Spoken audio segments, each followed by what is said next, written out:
Olá, sejam bem-vindos ao Pode Ser, Diálogos da Psicologia com a Sociedade, um projeto do Sindicato das Psicólogas e dos Psicólogos de São Paulo. Eu sou Norian Segato e hoje converso com Samira de Castro, jornalista e presidente da FENAGE, Federação Nacional dos Jornalistas. Samira fala sobre precarização do trabalho dos jornalistas, regulação das Big Techs, influência da inteligência artificial na produção dos conteúdos, violência contra jornalistas e como tudo isso afeta a saúde mental dos profissionais de imprensa. Para conhecer e mapear a extensão disso, a FENAGE, em parceria com a Fundacentro, está realizando uma pesquisa nacional sobre saúde mental dos e das jornalistas. Fica aqui meu convite. Se você é jornalista e ainda não respondeu à pesquisa, entre no site da FENAGE, eu vou deixar o endereço aqui embaixo, ou acesse o QR Code que eu vou disponibilizar aqui e responda a pesquisa. Isso é muito importante. E como sempre, deixo aqui aquele recadinho esperto. Se você gostar do nosso podcast, se inscreva no canal do sindicato, curta, compartilhe, nos siga pelas redes sociais, envie seus comentários, críticas e sugestões. Isso é sempre muito importante para nós. Então, sem mais delongas, vamos à conversa. Roda a vinheta.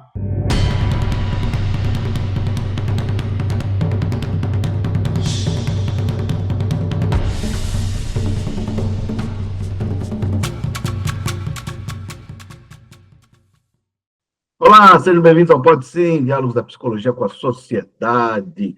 E hoje eu tenho a honra e o prazer aqui de falar com Samira de Castro, presidente, ou presidenta, como alguns gostam, da FENAGE, Federação Nacional dos Jornalistas. Muito bem-vindo, Samira. Obrigada, Norian. Eu que agradeço o convite para dialogar. Samira, só para a gente começar, de forma bem sucinta, tem pessoas que ainda fazem confusão ou não sabem direito a diferença entre um sindicato e uma federação de sindicatos. A FENAGE é uma federação nacional que engloba 31 sindicatos de jornalistas no país, mas qual que é a diferença básica entre ser uma federação ou ser uma entidade de classe, um sindicato? A diferença básica é que a FENAGE, como você falou, ou uma federação, qualquer uma delas, é um conjunto de sindicatos, digamos assim, e os sindicatos atuam diretamente nas bases das categorias. A federação, ela atua organizando os seus sindicatos filiados para uma luta nacional. Nós somos o que no ordenamento sindical brasileiro se costuma chamar de entidade sindical de segundo grau. Né? O primeiro grau, obviamente, são os sindicatos, que estão no dia a dia dos seus trabalhadores representados. A esfera de atuação é diferente, mas complementar. Exato. Segundo dados do Ministério da Previdência, Samira, do ano passado, quase 500 mil trabalhadores e trabalhadoras pediram afastamento por questões de saúde mental. Eu já tratei desse tema num outro episódio, mas eu também queria abordar com você, porque jornalista é uma profissão com muito estresse, né? Que trabalha sempre sob muita pressão. E eu sei que a FENAGE está realizando uma pesquisa nacional junto com a Fundacentro. Inclusive, como todo mundo sabe ou quem não sabe, né, eu também faço parte da direção, estou na direção da FENAGE nessa gestão aqui. Né? Então, também acompanho esse processo. Mas, como é que está a saúde mental da categoria? Por que a FENAGE decidiu realizar essa pesquisa?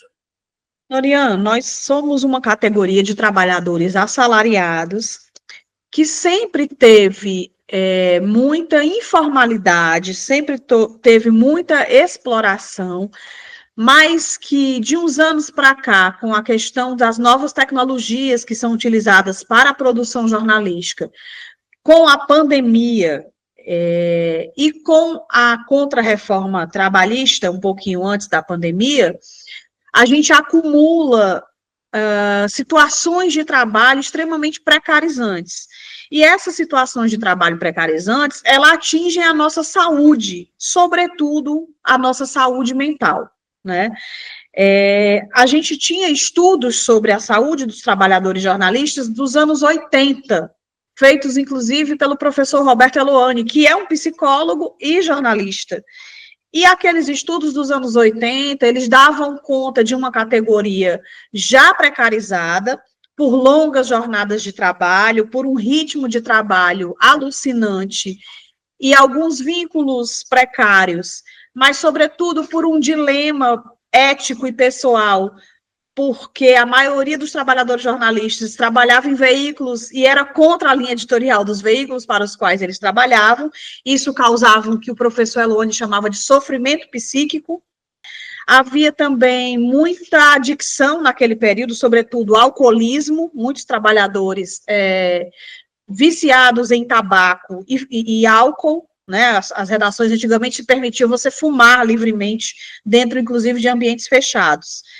E esse era um panorama ali, bem dos anos 80, e de relações pessoais, familiares, muito complicadas, sobretudo para as mulheres jornalistas. As mulheres jornalistas que queriam seguir na carreira não tinham condições de ter família nem filhos. Por quê? Porque os seus companheiros, seus cônjuges, não aguentavam o casamento com mulheres que trabalhavam muito e fora dos horários habituais, e porque essas mulheres tinham que abdicar da maternidade para permanecer na carreira. Isso tudo causava, obviamente, uma série de situações que afetavam a saúde e causavam sofrimento psíquico. A gente tem toda uma revolução, o uso da internet comercial para o jornalismo, para a produção jornalística, nos anos 90 e 2000, a mudança das redações. Em meados dos anos 2000, a gente tem um enxugamento de postos de trabalho nas redações tradicionais, e as pessoas que ficam absorvendo mais de uma função, né? E aí estou falando de veículos tradicionais. Por exemplo, na televisão, você tinha, para uma equipe sair para a rua, pelo menos 5 trabalhadores. Tinha o motorista da equipe, tinha o repórter cinematográfico, o cabo-man, o iluminador e o técnico de som, né? Fora o repórter em si. Hoje em dia, você condensa tudo, muitas vezes só num repórter de imagem que vai, entrevista, capta a imagem, transmite, ou num repórter de texto que também capta a imagem, transmite, edita e faz tudo ao mesmo tempo, quase que agora. Isso tudo gera um desgaste físico do ser humano, né? Não é à toa que nós temos uma jornada de trabalho considerada especial, uma jornada reduzida de 5 horas por dia, porque a nossa atividade é considerada uma atividade estressante. É uma atividade intelectual, mas é uma atividade que exige muito que você esteja em contato com ambientes hostis, que você esteja em contato com situações de catástrofes e calamidades, com situações que acabam atingindo você enquanto ser humano, né? Nas suas condições mesmo pessoais. Vou te dar um exemplo muito claro do que eu estou falando. Por exemplo, eu tenho várias colegas mulheres jornalistas que elas me relatam sofrimento ao elas serem escaladas para cobrir matérias sobre estupro. Elas se sentem naquela condição de vulnerabilidade, de tendo que adentrar cenas de crimes, de ver provas.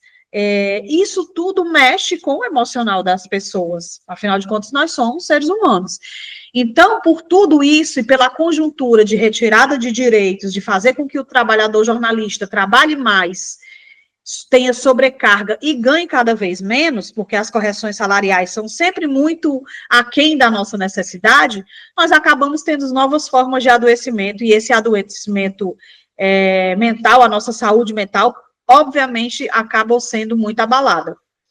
Essa pesquisa que a FENAGE está fazendo, para as pessoas entenderem, ela está sendo feita em parceria com a Fundacentro. A Fundacentro é uma autarquia federal, um órgão de excelência em pesquisa de saúde do trabalhador. Eu já entrevistei aqui coordenadores da Fundacentro, né, sobre outras questões. Então, acho que vai ter, né, a gente espera que tenha assim, bases científicas concretas para se analisar isso e, a partir daí, propor, né, legislações, propor negociações coletivas para tentar melhorar a situação. E a questão da jornada de trabalho, de fato, ela é relevante.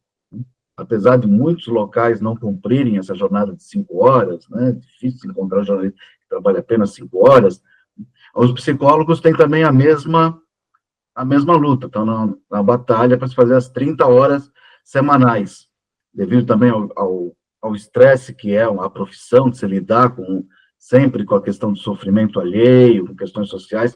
Então, essa é uma luta que tem ganhado corpo na sociedade, para que se trabalhe menos e se trabalhe melhor. De fato, eu diria que a jornada de 5 horas diárias ou 30 horas semanais, ela é um dos direitos mais desrespeitados das categorias profissionais que as têm, né? E é uma busca pelas categorias que trabalham com essas atividades consideradas estafantes.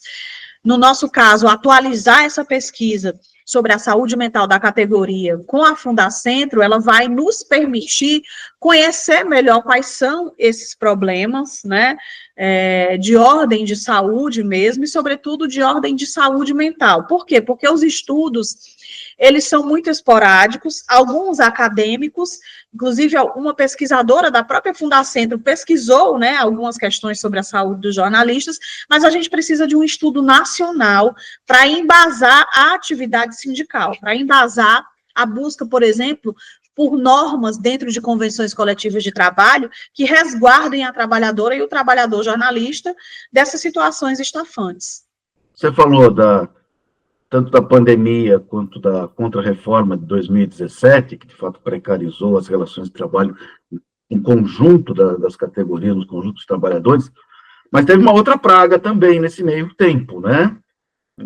Começa com Bolso, termina com Naro, e que afetou os jornalistas, inclusive foi uma época em que o jornalista parecia que tinha um alvo nas costas, porque era vítima de ataques diários dessa extrema-direita capitaneada pelo ex-presidente, né, que a gente nem gosta de citar o nome.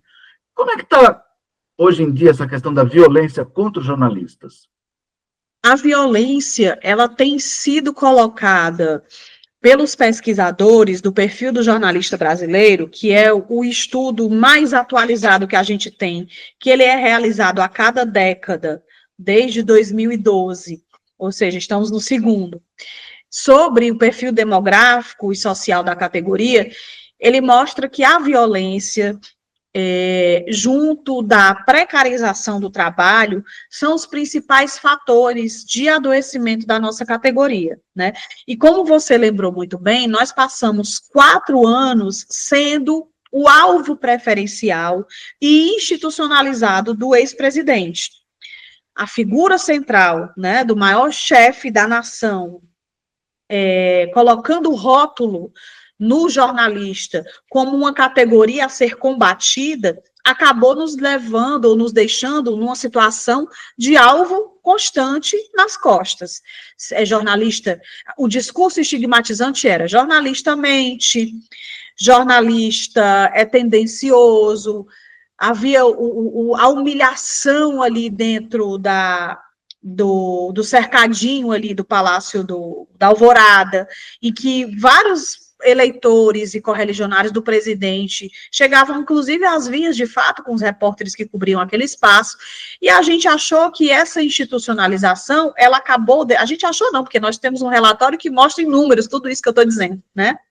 Essa descredibilização, essa política, acabou derivando para mais ações diretas de agressão a jornalistas. As pessoas se acharam no direito de, ao não concordar com o trabalho da imprensa, ir lá e bater num jornalista, né? E xingar e ameaçar de morte, perseguir mulheres jornalistas e vazar dados pessoais, por exemplo. Mas, assim, passados 4 anos, essa violência, ela reduziu em 2023, ela vem reduzindo em 2024, em números absolutos, mas ainda são patamares elevados, né? A gente chegou a registrar em 2024 144 casos de violência, o que é diferente do número total de vítimas, porque muitas vezes em um episódio há mais de uma vítima envolvida, né? Às vezes são equipes de jornalistas que estão envolvidos. Portanto, esse número ainda é elevado se a gente compara com 2018, era pré-Bolsonaro, onde nós tivemos, se não me engano, 135 casos. O que isso quer dizer? Quer dizer que nós vencemos um discurso estigmatizante por parte do poder central, mas nós ainda temos uma sociedade que ainda não conseguiu enxergar que defender o trabalho do jornalista é defender o seu direito de acesso à informação. Portanto, temos um longo caminho a vencer nesse processo de educação da população para a importância do jornalismo, para a importância do livre exercício profissional da nossa categoria. 144 ainda é um número alto, né, de ocorrências, quase 1 a cada 2 dias. Dia sim, dia não, tem algum jornalista tomando pau aí de alguém, né? E o assédio judicial tem crescido bastante nesse caso, quer dizer, as pessoas, políticos ou empresários, né, até dirigentes de futebol, se abordam no direito de processar, pedir indenizações milionárias, não como reparação, mas como perseguição. O que pode ser feito em relação a isso, Samira? É verdade, Norian. É assim, essa violência contra jornalistas, como a FENAGE é a organização brasileira que cobre esse fenômeno, que pesquisa e monitora esse fenômeno desde os anos 80, a gente pode ver como a violência contra a categoria se transforma nesse período.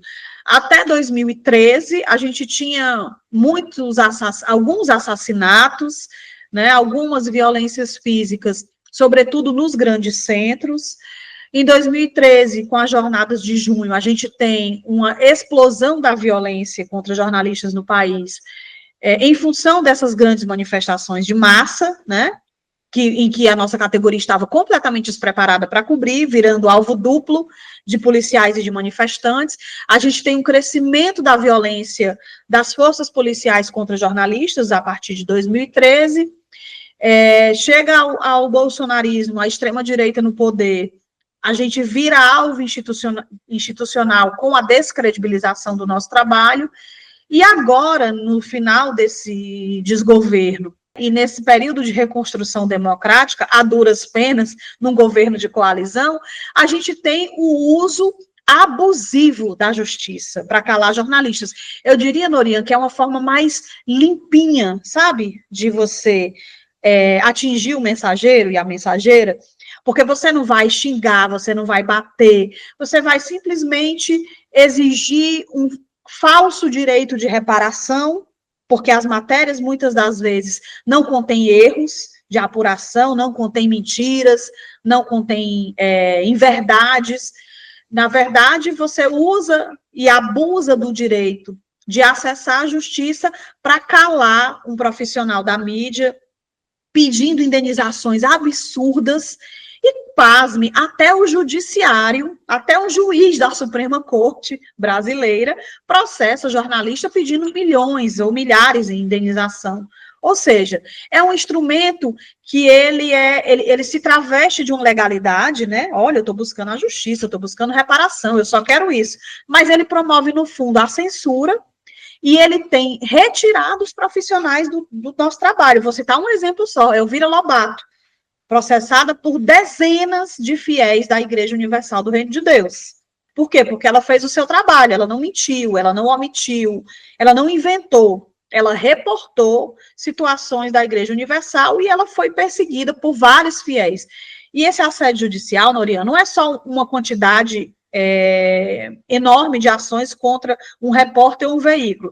Às vezes são ações de pessoas de influência política, como o ex-presidente da Câmara, Arthur Lira, que nem um veículo no Brasil podia se reportar sobre situações de violência doméstica atribuídas a ele e a uma ex-mulher, né?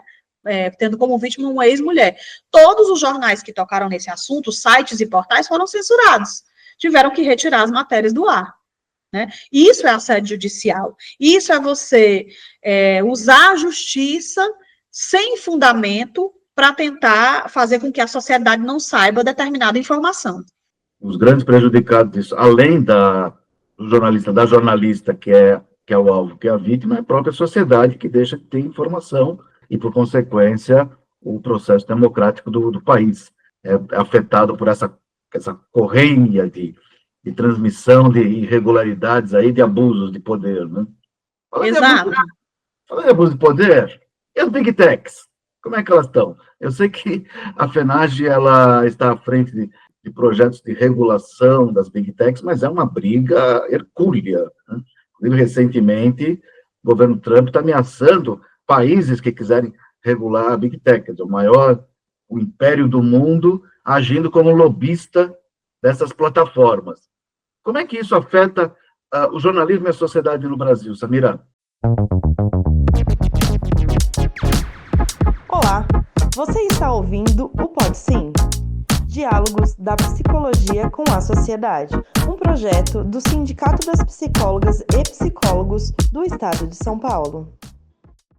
Olha, Norian, eu diria que essa é a grande luta do nosso século, do século XXI, é garantir que a sociedade tenha o direito de acesso à informação, que hoje está dominado por grandes corporações do Vale do Silício, que determinam o que a gente tem acesso ou não dentro das suas plataformas de rede social, né?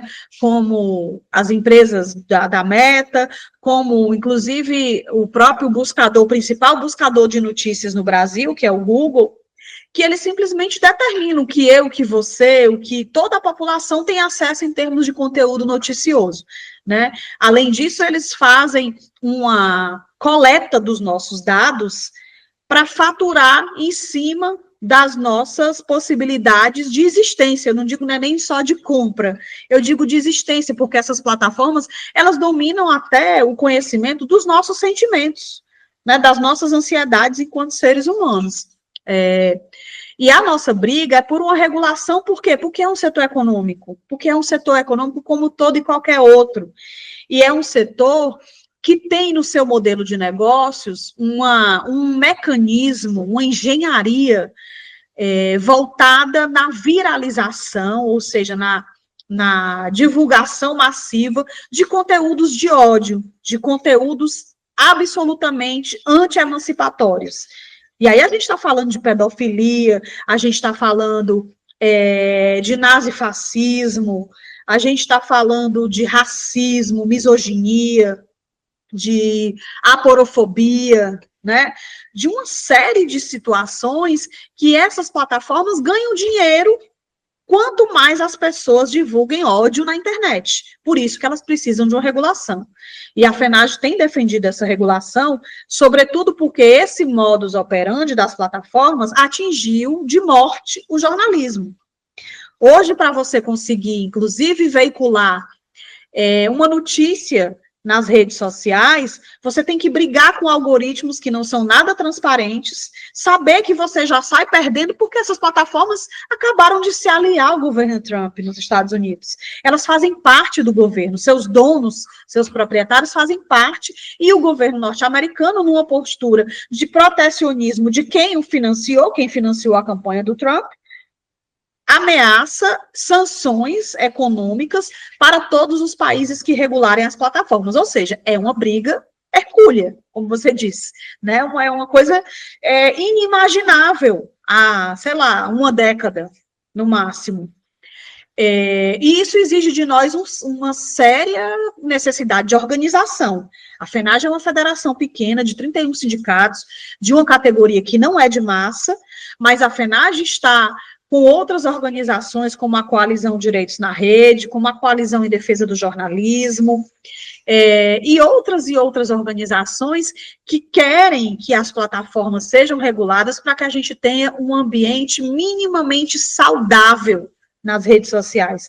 Se é o lugar onde a gente busca informações, se é o lugar onde a gente passa a maior parte do nosso tempo, né, de vida e de convívio, mediado por essas plataformas, que ele, pelo menos, garanta uma efetividade ao ver ataques a jornalistas, que os perfis sejam identificados e sejam punidos e retirados, que não permita viralização de conteúdos de ódio, que não permita que crianças participem de desafios mortais, de automutilação, e de outras barbaridades que a gente vê atualmente. Portanto, esse é o nosso desafio. A FENAGE tem lutado pela regulação, não só de conteúdo, mas pela regulação econômica, pela compensação para o dinheiro que essas plataformas tiram do jornalismo, e agora numa nova fronteira, Norian, que é a questão da inteligência artificial.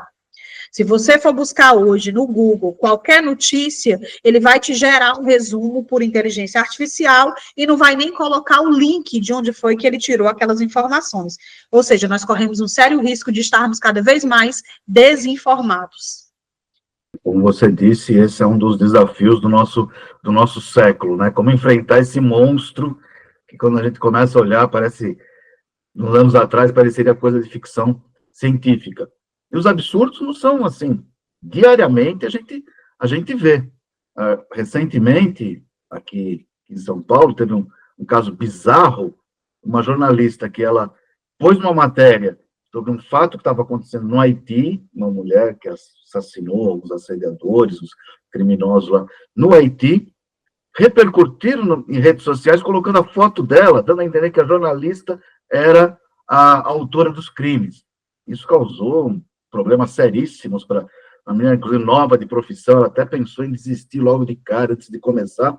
E mesmo falando com as pessoas, olha, isso aqui está errado, isso aqui não é assim, entrando na justiça para tirar, as plataformas estavam se recusando a retirar. É uma briga, de fato, bastante difícil, que precisa de toda a sociedade. E é por isso que você vai ser novamente candidata a presidente da FENAGE, Samira. E aí, como é que está a eleição da entidade? Então, a gente tem chapa única, né? Eleição agora em julho, nos dias 15 e 16 de julho. É uma chapa chamada FENAGE em Luta, pelos jornalistas, pelos direitos e pela democracia, que reúne colegas, jornalistas, dirigentes sindicais de todas as regiões do Brasil, de praticamente todos os sindicatos filiados à federação, e a gente entende que é o momento de dar continuidade a essa luta pela regulação das plataformas, pela criação de um fundo público para financiar o jornalismo brasileiro, contra a pejotização irrestrita, e aí incluindo os trabalhadores jornalistas que já estão pejotizados, em quase que na sua maioria. É uma luta também em defesa da regulação da mídia tradicional, né, dos veículos eletrônicos, da comunicação eletrônica, que nunca foi regulamentada no Brasil, nunca foi regulamentado o capítulo 5º da Constituição, e a gente precisa garantir um sistema de comunicação tripartite, público, estatal e privado, hoje é majoritariamente privado, e se soma a todos esses outros desafios, Norian, de garantir salários dignos, condições de trabalho, questões de saúde e segurança da nossa categoria. Portanto, é uma chapa firme, é uma chapa forte, representativa, diversa, cumprimos as cotas de mulheres, as cotas de negros e negras, temos representante indígena na nossa chapa, que é importante a gente ter, né, representação indígena de trabalhadores do jornalismo, e acho que o nosso desafio é fazer uma boa eleição, uma eleição participativa, que os colegas em condição de voto votem, vai ser totalmente online, para que a gente tenha força e fôlego para mais 3 anos aí de atuação.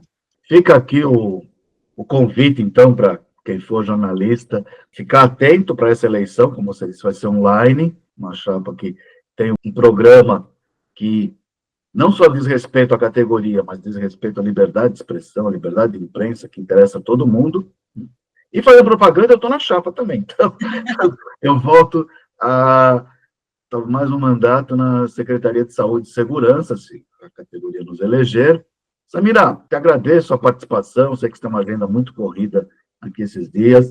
Você está aí no Nordeste, em Fortaleza, nós estamos aqui em São Paulo, mas estamos atuando no país todo, para ver se a gente melhora um pouco esse cenário que está difícil para os trabalhadores de uma forma geral.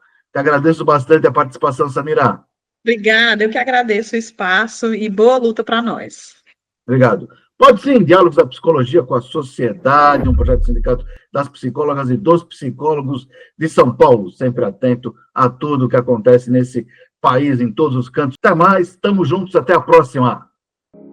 Pode sim. Diálogos da Psicologia com a Sociedade é um projeto do Sindicato das Psicólogas e dos Psicólogos de São Paulo, que busca refletir sobre temas do contemporâneo, ligados direta ou indiretamente à psicologia e aos processos transformadores. Envie seus comentários, críticas e sugestões, isso é sempre muito importante para nós. Gostou do nosso episódio? Então nos siga pelas redes sociais, pelo YouTube, pelo Spotify. Isso nos ajuda bastante a sempre estar levando debates de qualidade, boas reflexões até você. Então, até a nossa próxima conversa. Estamos juntos!